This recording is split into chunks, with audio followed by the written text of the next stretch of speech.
Assalamualaikum warahmatullahi wabarakatuh. Mari bersama-sama kita mengucap syukur alhamdulillah atas rahmat Allah kita dapat bertemu kembali di channel Wanita Bahagia. Semoga sahabatku sekalian dalam keadaan sehat walafiat. Amin ya rabbal alamin. Sahabatku seiman yang dirahmati oleh Allah Subhanahu wa Ta'ala, Ummu Sulaim, kisah wanita yang paling mulia maharnya. Pada zaman Rasulullah Shallallahu Alaihi Wasallam, hiduplah seorang wanita yang cantik, cerdas, dan berakhlak mulia. Dialah Ummu Sulaim yang bernama lengkap Rumaisyah Ummu Sulaim binti Malhan bin Khalid bin Zaid bin Hiram bin Jundab bin Amir bin Ghanam bin Adi bin An-Najjar al-Ansariyah al-Khuzrajiyah. Berkat sifat-sifat yang agung, Ummu Sulaim dilamar Malik ibnu Nadar. Buah pernikahan keduanya lahirlah seorang anak bernama Anas. Ummu Sulaim termasuk orang yang masuk Islam dari kalangan Ansor. Dengan penuh keyakinan, Ummu Sulaim tanpa ragu meninggalkan kebiasaan orang jahiliyah dari menyembah berhala. Tak mudah bagi Ummu Sulaim untuk memeluk Islam, agama yang paling benar dan diridhoi Allah Subhanahu wa Ta'ala. Suaminya adalah orang yang pertama menghadang laju keimanannya. Malik sangat marah begitu istrinya telah masuk Islam. "Apakah engkau telah musyrik?" Ummu Sulaim menjawab dengan penuh keyakinan dan keteguhan, "Aku tidak musyrik, tetapi aku telah beriman." Ummu Sulaim membimbing anaknya Anas untuk mengucapkan 2 kalimat syahadat. "Katakanlah la ilaha illallah dan katakanlah asyhadu anna Muhammadar Rasulullah." Lalu Anas melakukannya. Melihat keadaan itu, Malik berkata kepada Ummu Sulaim, "Janganlah merusak anakku." Ummu Sulaim berkata, "Sesungguhnya aku tidak merusaknya, akan tetapi aku mengajari dan membimbingnya." Suatu ketika, Malik pergi menuju Syam. Di dalam perjalanan, ia bertemu dengan musuhnya dan mati terbunuh. Mendengar kematian suaminya, ia berkata, "Aku tidak akan memberi Anas makanan sampai ia meninggalkan asiku." Ia kemudian berkata lagi, "Aku tidak akan menikah sampai Anas dewasa."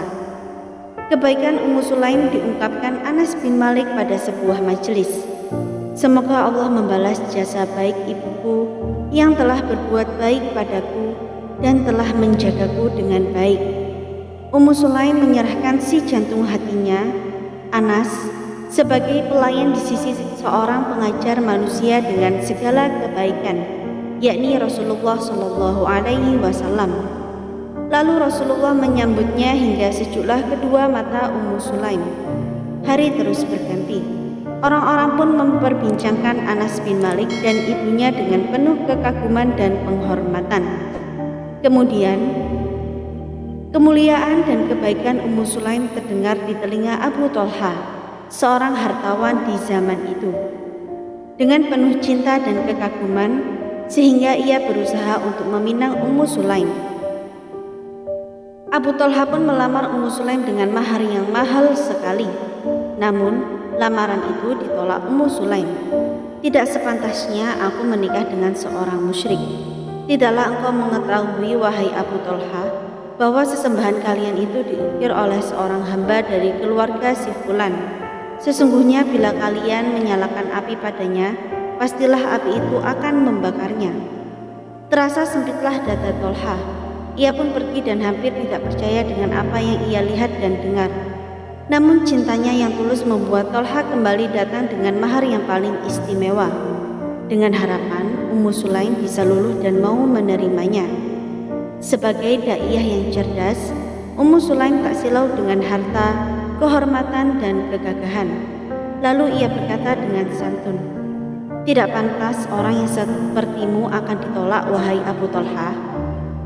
Akan tetapi engkau seorang kafir, sedang aku seorang muslimah yang tidak pantas bagiku untuk menikah denganmu."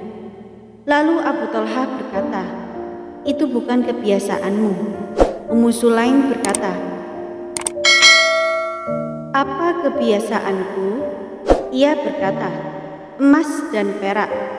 Ummu Sulaim menjawab, "Sesungguhnya aku tidak menginginkan emas dan perak, akan tetapi aku hanya inginkan darimu adalah Islam." Abu Talha lalu berkata, "Siapakah orang yang akan membimbingku untuk hal itu?" Ummu Sulaim berkata, "Yang akan mengenalkan hal itu adalah Rasulullah Shallallahu Alaihi Wasallam." Pergilah Abu Talha menemui Nabi. Ketika itu Rasulullah Shallallahu Alaihi Wasallam sedang duduk bersama para sahabatnya. Saat melihat Abu Talha, Nabi bersabda, "Telah datang kepada kalian Abu Talha yang nampak dari kedua bola matanya semangat keislaman." Lalu Abu Talha datang dan mengabarkan apa yang telah dikatakan oleh Ummu Sulaim terhadapnya. Abu Talha pun akhirnya menikahi Ummu Sulaim dengan mahar yang telah dipersyaratkannya, yakni Islam. Sampai di sini perjumpaan kita kali ini. Semoga apa yang kami sampaikan bermanfaat dan menjadi ladang pahala bagi kita semua. Jangan lupa untuk menekan tombol like dan subscribe, serta nyalakan lonceng notifikasinya agar Anda tidak ketinggalan video terbaru dari Wanita Bahagia. Sampai jumpa di video kami selanjutnya. Wassalamualaikum warahmatullahi wabarakatuh.